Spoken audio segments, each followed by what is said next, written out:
Hey, everybody. It's Allie, and welcome to our Y&R Chat for Sunday, March 16th, 2025.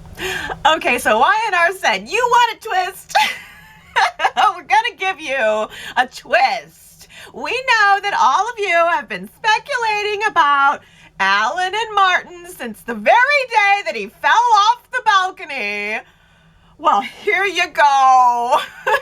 The time has come. All of our speculation come to fruition. I love it.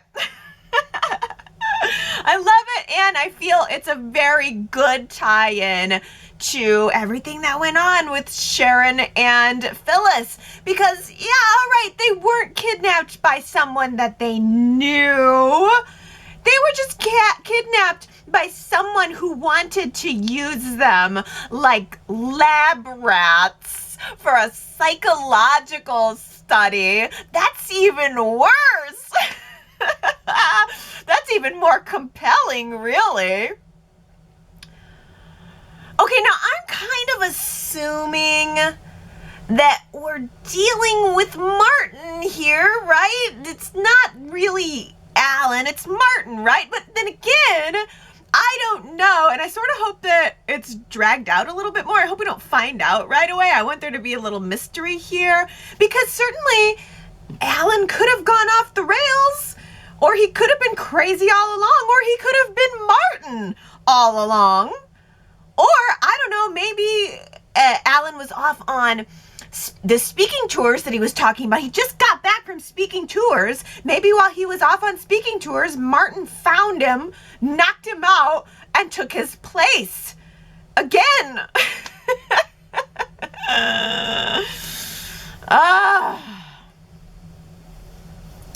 Okay, but so since I don't know for sure who it is, for the purposes of this discussion, I'm just going to refer to him as Marlan. That's Martin / Alan. Marlan. Whichever one it is, Marlan. And that should work, except on the offhand chance that they were actually triplets. That would really throw everything out of whack. Oh, so, my goodness, that Marlan has sure got a sick and twisted vision of drama. I mean, he has had everybody calling those burner phones that Phyllis and Sharon had since they made their calls, but finally, Marlan decided to send a link to Billy's phone. That's interesting. He didn't go with Nick. He went with Billy. So he sends this link to Billy's phone, and Billy clicks on the link. It's something to Havenhurst Hospital. And when Billy actually clicks on the link, it took him to a direct feed of Sharon and Phyllis standing there, trapped in the box. But the best part, was that Marlan took the time to put together a spooky graphic to go along with his final riddle. And in case you didn't get a chance to fully appreciate the spooky graphic, I will recap it for you. The graphic was an envelope, an invitation, if you will.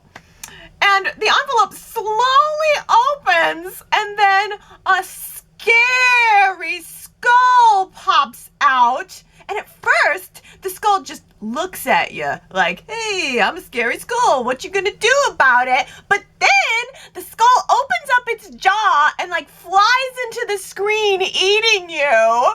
And then it all fades out.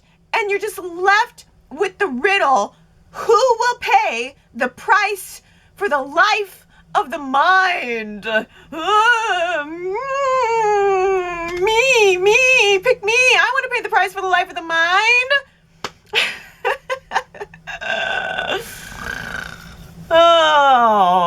the drama.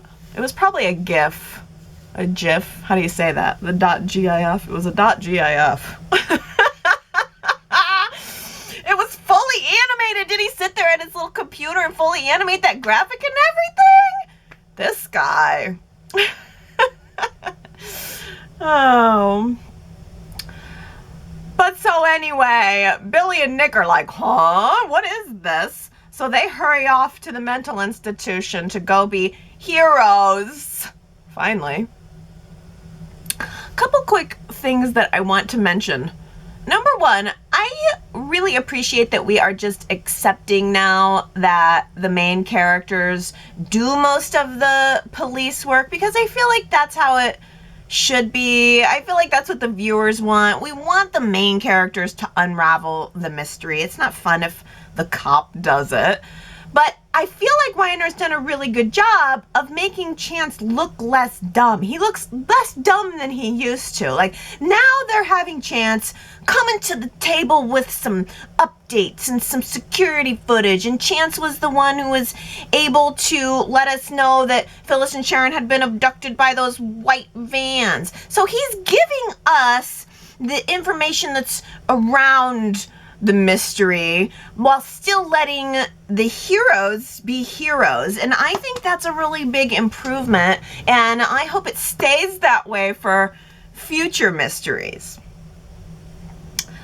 Okay, the number two thing that I wanted to mention here is that I really liked that exterior shot of the hospital where we basically stood around waiting for the landlord to unlock the door. Like, that was torturous and true to life. That's always the way with landlords, right? I mean, no rush at all. Just 2 lives on the line. But I liked that Chance got there with the cops, with his guys, but, you know, also... So it was believable that Chance was leading it, but then Nick and Billy got to be in the wings, kind of off on the sideline, waiting until it was time for the dramatic rescue of the babes. I just want to say that I am really impressed that Michelle Stafford can do lunges in those high-heeled boots. It seems like so long ago now since so much has happened since then, but I don't think I could stand in those heels for longer than maybe 5 or 10 minutes, let alone do a full workout in them, so I was impressed. Phyllis wanted to stay sharp. She had like a whole calisthenics program designed for herself. Although fat lot of good it does when you've been poisoned. Again, that seems like so long ago, but early in the week, Phyllis drank a bottle of poisoned water. And it was very hard to watch. Not gonna lie, Phyllis said, and she had a line where she said, I feel like I just swallowed an entire tackle box full of fish hooks. And I thought, wow, that's quite a visual. That really painted the picture of the pain in my mind. But Sharon was able to solve a clue in order to find her the antidote to save her life. And then guess what? You're never going to believe it. Then, very next episode, Sharon goes into cardiac arrest, and Phyllis was also able to solve a clue to save her life. Wow! I think Marlan has really missed his calling. He needed to be a game show host, you know? I mean, he really has that dramatic flair for games and riddles. New game show coming to CBS this fall. Solve a clue, save your life. Airing after Beyond the Gates.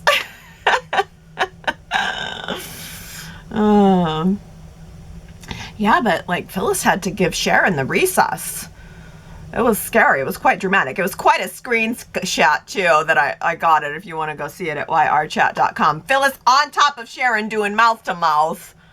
That was a moment. That'll definitely be a screen cap for the one for the vaults. One for posterity. But I mean, then we were tit for tat. Phyllis had saved Sharon's life. Sharon had saved Phyllis's life. So it was all cooperation from that moment out. You saved me. I saved you. Now let's save each other and just get out of here. The icing on top of the creep cake, though, was when they figured out that the kidnapper was coming into the room while they were sleeping. So they kind of used that to their advantage and found a solution that, hey, let's just lure him in here. Disengage the cameras, that'll lure him in, and then when he gets here, whammo, we just whack him over the head with a thermos. But they really didn't get that far, because Phyllis had the bright idea to just really go out with a bang and trash the whole room like a rock star on New Year's Eve. I loved that line. Not just like a rock star. No, no, no, no, no. We got to trash this place like a rock star on New Year's Eve. I mean, Danny's a rock star and he wasn't doing much room trashing. So we're not just going to trash it like my ex-husband Danny. No, we're going to trash it like a rock star on New Year's Eve. Dang. But I guess Marlan found that to be unfair gameplay, and so he, this is weird, he just like somehow digitally initiated for gas to be suddenly fed into the room. There was this hole in the wall and then a pipe fed through it where I guess just, I don't know, a source of gas just began to fill the room. I don't know the mechanics of the engineering of how he was able to pull this off. I was impressed that he was able to do the little animation. I'm extra impressed that he was able to pull off the gas leak, the digitally induced gas leak. But the gas really made me think that there was going to be an explosion. I thought that whole place was going to go up in flames, and you know, Nick and Billy were right outside the door. I thought, oh my gosh, there's going to be an explosion and we're not going to know who survived, who didn't survive. But that didn't happen. The boys arrived just in time. Nick was able to knock down the door. I mean, Phyllis and Sharon could not get out that dang door for the last couple of weeks, and then Nick just comes along like, hi-ya! And it's down. And then each dude got to come into the room, rush into the room, and rescue his respective lady. Instantly, like Nick's holding Sharon, Billy's holding Phyllis. I got a great screen cap of it. Very dramatic. Again, you got to go see that. But it was like way too much time for all of them to be spending in this gas-filled room. I kept thinking, you guys have got to get out of there. I mean, it's nice to have this reunion and everything, but like, get out of that room. And then they did. The very next thing you know, we're in the Newman Ranch living room. I mean, no hospital, of course. Chances like, you sure you don't want to go to the hospital? No, of course not. We don't want to go to the hospital. We do not want to waste time with a hospital. No hospital. Not even like, just take me back to my house so I can change my clothes. No, they all went back to Victor's house to catch up. Oh my goodness. And it seemed fast, didn't it? Didn't you think it sort of ended fast? I mean, it just, I don't know. It seemed like almost as fast as we ended up in that room, we were out of it, and now it's over. Or is it? Marlan was manic during that breakfast meeting. I mean, absolutely manic. He blurted out a marriage proposal to Tracy like it was nothing, like it was just a side idea. And Tracy was so surprised. She was like, why? I think she was just shocked. Like, why would you bring that up right now? Why would you blurt that out? Why would you not discuss that with me? But she was really flattered. This guy's great. He's full of surprises. I'll tell you what was really surprising is that apparently Alan starts her showers for her in the morning. Did you guess? Did you guys see that? I could not believe it because, well, first of all, don't waste the water. I can start my own shower. I only need like 2 seconds for it to be running, you know, just enough to get the cold water out before I'm okay to jump in. I don't need it to be temped for me. I mean, and I don't even know how you would do that. How do you know that? How do you know what her right shower temperature is? Is there like a, maybe that's a new technology. There's a temperature gauge on the shower. Is that a thing? That's probably a thing and I just don't have one. I just pull it out and then get in. I pull it out. I wait long enough to close the shower door, then open it again and then get in. That's all it takes. I'm a simple girl though. Oh. Well, okay, so now, of course, part of me feels very sad and disappointed for Tracy. Yes. But more than that, I feel that this is actually a really great opportunity for her character. I feel like this is Y&R saying, we know you love Tracy. We know you want more Tracy. You've been asking for it. Now here's the story that you've been asking for, where she's the lead. And I love it. I feel like we're going to get to see her, I mean, have this happy moment and then watch it unravel, and it's going to be so bittersweet. I mean, we got to see her experiencing the joy of the proposal and the engagement. I'm actually kind of glad that Ashley wasn't there when the breakfast meeting was happening, because Ashley just has this way of stealing the spotlight. And I know she doesn't mean to, but it's just sort of who she is. She's always just naturally drawing the attention. She's the biggest female personality who's in the room. And it's just, every time Ashley's there, it's all about Ashley. So I was really glad that Tracy got the focus, and Jack and Diane were there fully to support her happiness. It was just Tracy, Marlan, Jack, and Diane. And I also really appreciated that Jack got to have a few moments alone with his sister and supporting her and I liked when Jack said, don't ever forget, he's the lucky one. You know, she was like, I feel so lucky to have him. And he says, no, he's the lucky one. And I really liked that moment. Marlan had gone out to like immediately purchase an engagement ring. I mean, right outside the revolving door, there must be a jeweler. Because he was able to make it happen very fast. You can see there's a shop right across the street. So maybe actually right outside of the revolving door, it's a jeweler. He was able to just hop, skip, and jump over there. No, maybe he had to travel farther. He had to travel around the area. The jewelry store was around the Crimson Lights area is what it is. Because then he had to sit on the bench and look at it and show us. The thing had like 3 big diamonds. It was like a center diamond and then 2 side diamonds. I guess he was like, $20,000? Sure, swipe. Put that on my brother's card. Tracy's face was beaming, absolutely beaming. Tracy is someone who has not had an easy life. She's had a lot of tragedy. I mean, her daughter died tragically. She's just never had an easy road.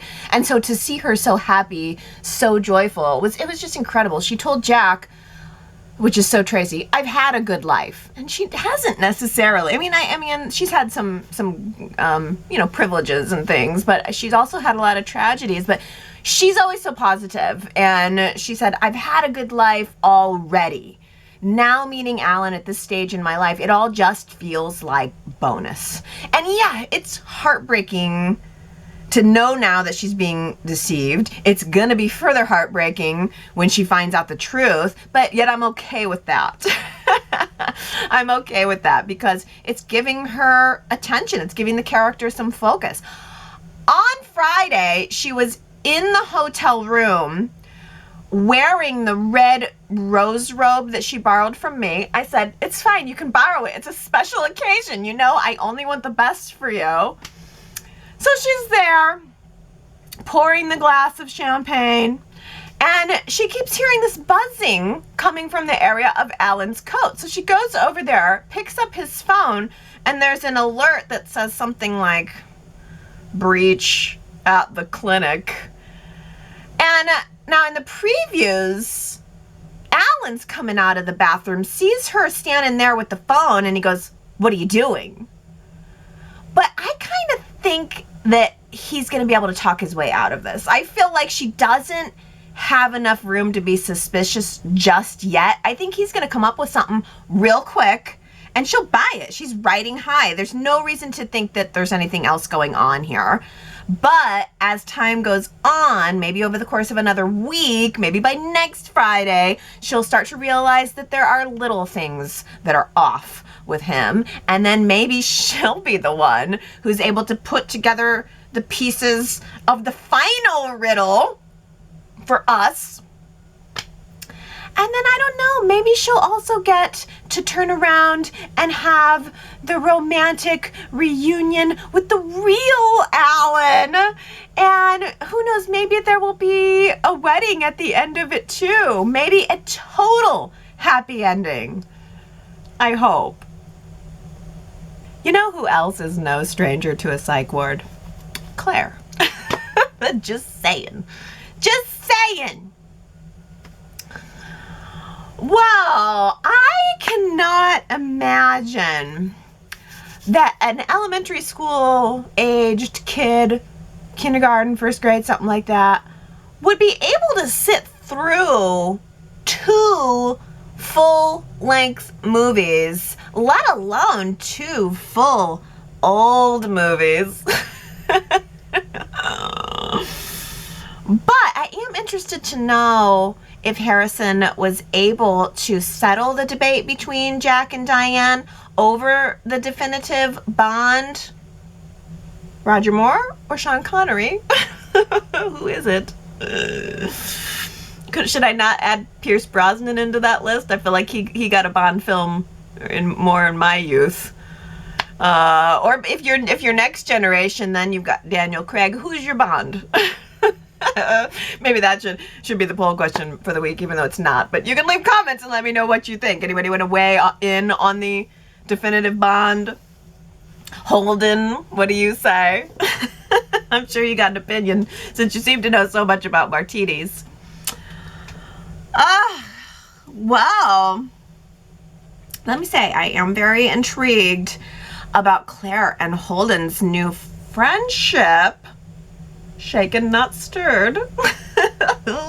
Claire might have a lot that she can learn from him.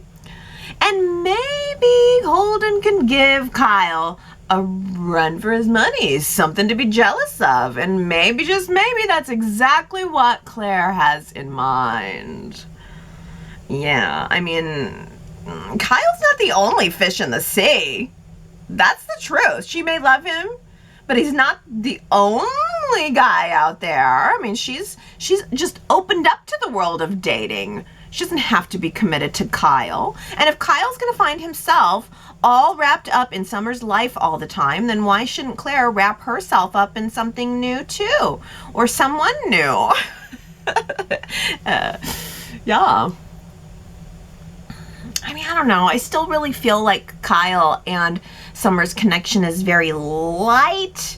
It still feels very appropriate to me, given the fact that they still share a son. I mean, right now, Summer is concerned about Phyllis, and Phyllis is Harrison's grandmother, and apparently Phyllis had a play date scheduled with Harrison, which I don't buy for a second. I don't buy for a second that Phyllis spends any time with Harris having to take care of and deal with this, like, young kid. No, don't buy it. But it was really delicious when Summer was able to interrupt Claire and Kyle's date night.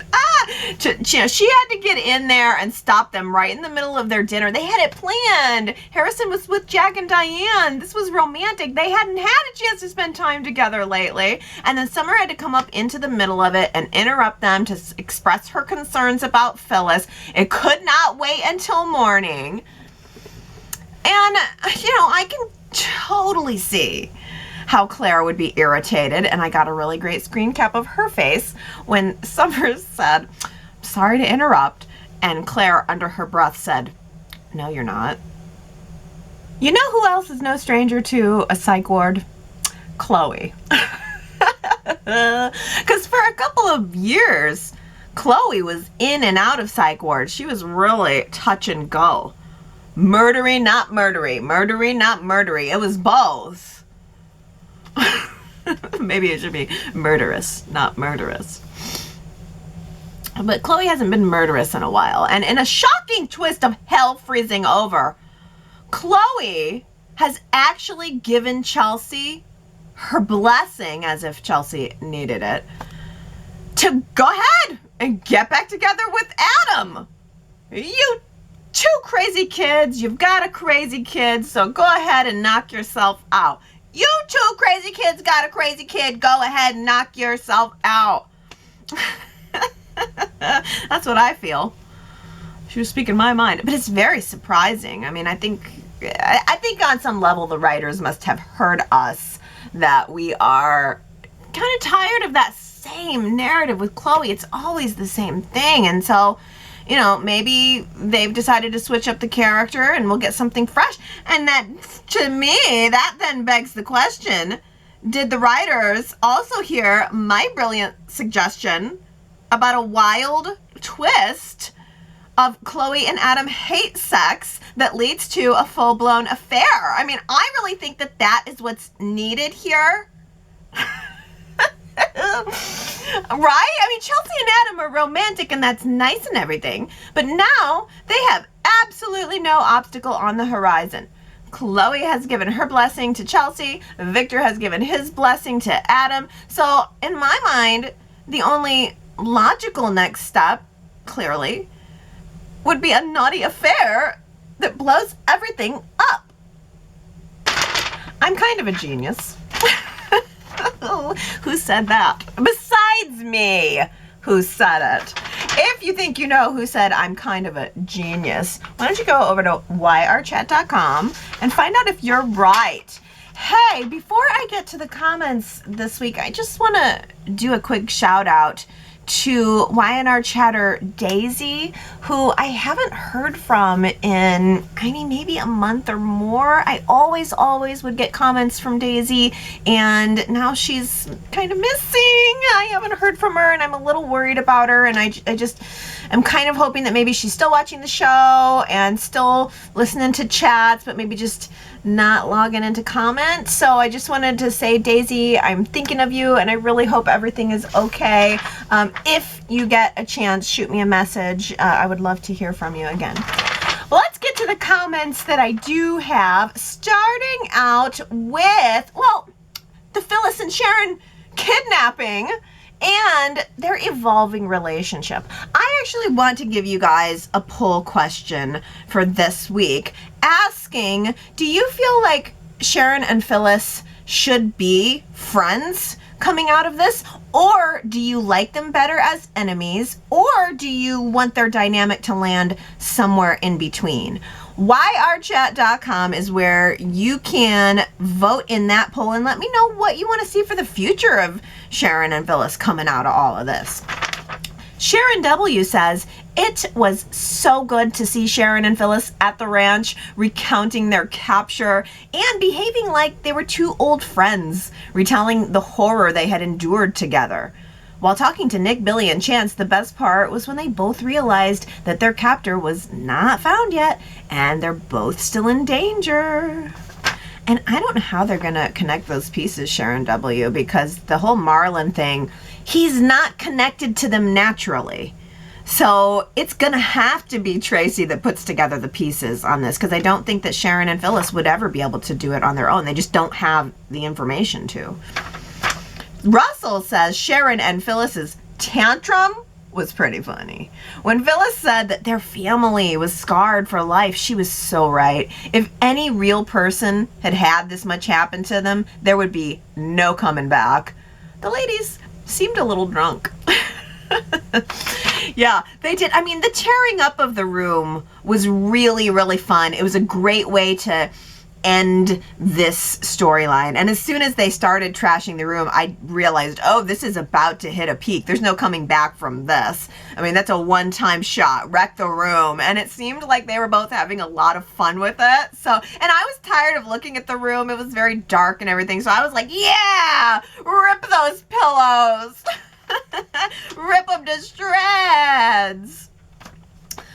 Gary says, interesting how we have the high drama of our heroes, Billy trying to bust into Havenhurst, complete with all the classic high stakes suspense. All the while, we in the audience know that Sharon and Phyllis are in no immediate danger. That's how I like my heroics, stress-free. Yeah, we really just got to enjoy the rescue because there was, we know everybody's gonna come out of it all just fine.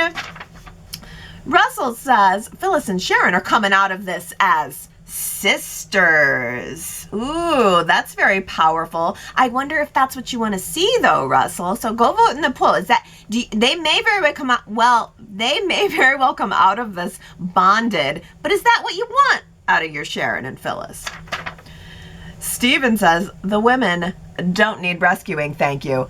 Especially by the four amigos.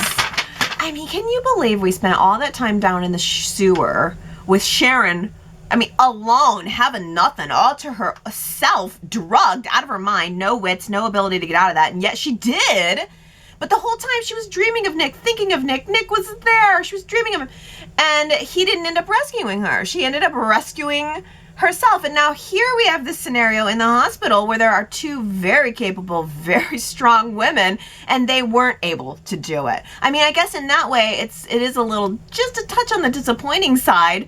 I like the rescue. I still liked it. It says a lot about where Y&R is going with this. For crying out loud, next week in the previews, Sharon's asking Nick if he ever wonders about their relationship, and the way Billy was holding Phyllis's face, it's clear where the romantic lines have been drawn. But yeah, it was, if anything, Steven, it seems like Phyllis and Sharon should have been able to rescue themselves. Gary says, this is great. Was Alan content to have the lab rat sisters expire and die had they not figured out his games and picture puzzles? Most chilling, I think the happy face stated it didn't matter to him one way or the other, and he had no thoughts about it. Hypnotherapy has turned Alan into a monster. Of course, he was already that before. Physician, heal thyself. Yeah, so I guess he was hoping they would die and that Billy and Nick would get there too late. And then what? Okay, well, they're dead. Fine. I guess you would have accepted that as a possibility when you kidnapped them and put them into this room and also drugged them and sent Sharon into mystery cardiac arrest. I'm sure you would have accepted those as possibilities, but what's the point of texting Billy and Nick to have them come do the rescue, just missing them? I don't know exactly. Then again, he's a psycho, so I guess we're not going to be able to figure that out to any logical conclusion. Lisa J says, poor, long-tormented Tracy. I hope Martin was alive all this time and now has stashed the good twin Alan somewhere, maybe even in another room in the mental hospital. Ooh, I like that. I think you're right. That's what my instinct is too, that Alan's alive and he's just being held somewhere and he'll still have a reunion with Tracy. Russell says, I think it's Martin who's been posing as Alan. The previous show, Alan wanting to get married, so I think then it will all come out. Oh, you think they're going to go through with the marriage? You think the marriage is going to happen, huh? Oh, yeah.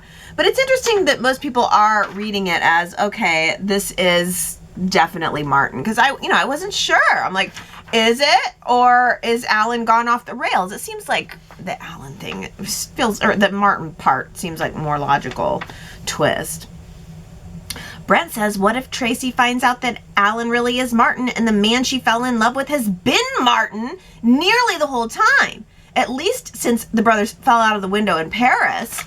Well, now that's the real question. So if it is Martin, when did the switch happen? Did it happen in Paris? Did it happen a couple months ago? Or did it happen just now as Alan, in quotes, just got back from whatever his speaking tour was? I mean, I hope it's that he just got switched, because we haven't noticed anything different about Alan's personality up until that point. And also, I don't want Tracy and Alan's relationship to have been for naught. Like, if she was dating Martin the whole time and he's a psycho, then there's no happy ending for her. But if all of the romance with Alan happened and then he just got the switcheroo last week, then that would at least leave their relationship intact and leave open the possibility for a wedding still to happen. Well, Victoria says, I am not looking forward to seeing Tracy devastated when she finds out that the man she loved so deeply is not who she thinks he is. Beth Maitland can bring it, but I'm not sure there are enough Kleenex to catch my tears. Yeah, I mean, yeah, but that's why I'm in for it, because I'm okay with it. Because I know that Beth Maitland is gonna bring it. It's gonna be one of the best scenes of the year when she does find out. It's gonna be so good. This is what we want. We want more Tracy. Naomi says Alan/Martin is a supervillain with a brilliantly diabolical plan for Sharon and Phyllis. Yet he stupidly doesn't mute his notifications and leaves his phone laying around for others to view. Isn't that the way of the supervillain? They've got this incredibly elaborate plan, and then it ends up falling apart over some stupid thing that, they get too confident. They get too overconfident, and then the whole thing unravels.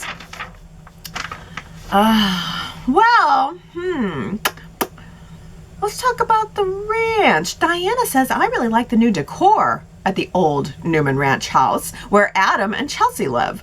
It really has a ranch feel to it now with the new furniture. Wait a minute, that's the old new ranch. That's what we gotta call it. The old new ranch. Let's just call it Adam's house. It's Adam's house now. And yeah, I like it. Still feels ranchy, and that's probably right. It needs to still feel like the ranch.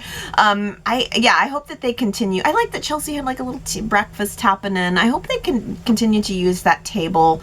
It's not a set that fits Adam. I will say that. That's maybe my only criticism of it. It's still the ranch. It still feels like the ranch. It feels less like Adam, who to me feels a little more modern, a little more steel, a little more edge, Russell says, everyone, even Chloe, supports Adam and Chelsea's reunion. This is unheard of and makes me wonder what the other dropping shoe will bring. I'm not even gonna be unfair. What else? There has to be some challenge here. It seems, the only thing I could say is if Billy ends up migrating to Phyllis, then that makes Sally available, but Adam's already closed that door, so it would seem like backpedaling. I'm not sure what the next challenge will be. It cannot be Connor and more OCD stuff. We've been there. We're seeing the light of that. I don't know. Who knows? Maybe Sharon. She did have that weird run-in with them at the ranch, so maybe it could be something around her, but I'm still hoping for Chloe. Let's look at last week's poll results. I asked you if you think Claire is going to do something drastic to keep Kyle. 86% of you say yes. Tony says, oh yes, long play, but they brought Claire on to be evil. Victor needs a replacement. I think they tried to make Victoria ruthless, but she isn't. Other baddies are temporary cast. Claire has established herself, and now she can shine. Like Sheila, I don't think Claire is above harming or killing to get what she wants. It seemed like this week it was more like, I'm just going to make Kyle... It seemed like the seed was more planted for Claire to just make Kyle jealous as opposed to doing anything overt to Summer. But who knows? This storyline could be just beginning. Steven also says yes. So far, my prediction for the year isn't panning out, but still my answer is Claire needs to announce that she's pregnant.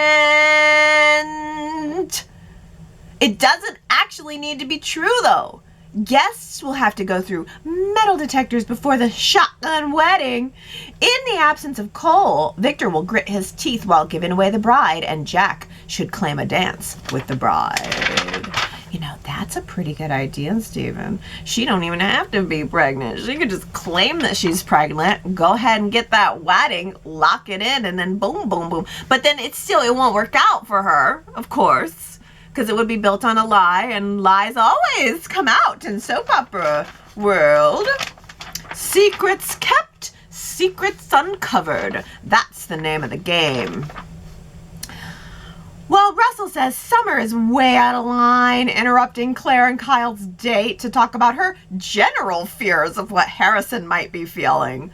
All of that could have waited until tomorrow when Kyle and Claire are not busy. No kidding.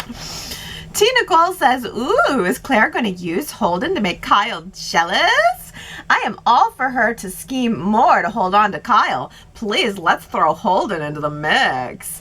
You know, I need to know Holden a little better. He needs to have something more for me to sink my teeth into, because so far he's just been super creepy with Audra. He's hot, but he's creepy and hot. And I'm okay. I can handle creepy and hot, but I need an additional factor to be thrown in there. There needs to be some level of identifiability. I need to know why he's creepy or something. I need a little more from Holden. Naomi says, yes, Claire should definitely start seeing Holden. She really enjoyed his attention. With Kyle, Claire's forever the nanny, in my opinion. Ooh, so Claire's just never going to be able to climb out of that hole. I mean, she's not Harrison's mother. She doesn't share that family unit, and so therefore she'll always be on the outside. And the fact that she started as the nanny means she'll always be the nanny. That's interesting. Connie says, poor Harrison. He gets a night out with the grandparents, but they want him to watch Turner Classic movie versions of James Bond. The old TCM channel with commercials and all. Yeah, I mean, it's so unrealistic that a kid can even sit through a movie. My daughter's 8. She still can't sit through a movie. It's a chore. Let alone if anything is in black and white, oh, forget it. And I don't think those movies are in black and white, but still, it's old. In their mind, it's old. Kids only watch like animated movies now, so I can't imagine that the Bond films were going to hold his attention. And really, it's so unenjoyable in reality, because it would be Jack and Diane trying to watch the movie and then Harrison squirming around and them having to deal with his lack of attention. And that's exactly why I don't believe that he had a play date scheduled with Phyllis. I don't think Phyllis is going to even deal with that. Phyllis will be like, bring the grandchild to me when the grandchild is like 14. Then we'll have something to talk about. Oh my gosh, let's end on this final comment from Diana, because this is interesting. Diana says, I can't lie. I don't miss Abby at all. I'm glad her character is off the shelf for now. I do, however, miss Cole. I hope he comes back soon. He needs to be around when Claire decides to possibly make some wrong choices. I look forward to seeing what happens with the love triangle between Claire, Summer, and Kyle. First of all, Cole just disappeared. Where is he? And is he going to be brought back ever? I mean, it seemed like Victoria was building up a romance there with him, and then it really just fizzled. It just seemed like the show decided, well, in general, it seemed like the show just recently decided to go in an abrupt, different direction. But then you make a great point about Abby. I mean, Devon is embroiled, or going to be embroiled, in the whole Damien situation, I'm sure. And where's his wife gonna be? I think this is really interesting, and I'd like to know if other people are feeling the same way about Cole and about Abby. Do you miss these characters, or are you kind of glad they're gone? Okay, everybody, that's a riddle solved. Riddle solved! I'd say we did some really good investigative work around these issues. We really we rescued the the damsels, and we got her done. It felt very final. This week's shows felt like, all right, we're wrapping up, and I feel like that's it. Y&R had a shift. There was a plan.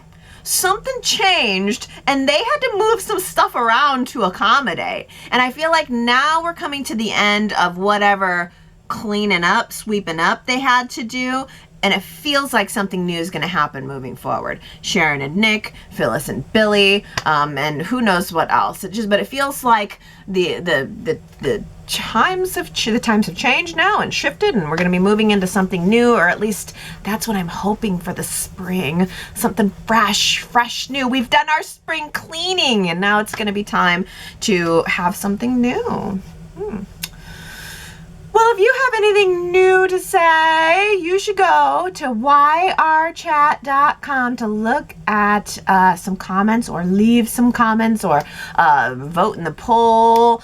Look at all of the beautiful photos there if you have a chance. If you have some extra time and want to listen to some bonus podcasts, you can go to genoacitysoap.com. There are a couple of those there.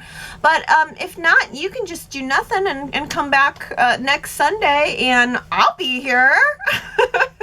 Will you be here? I'll be here. All the regular chatters are going to be here. Hopefully Daisy's going to be here. That would be my hope.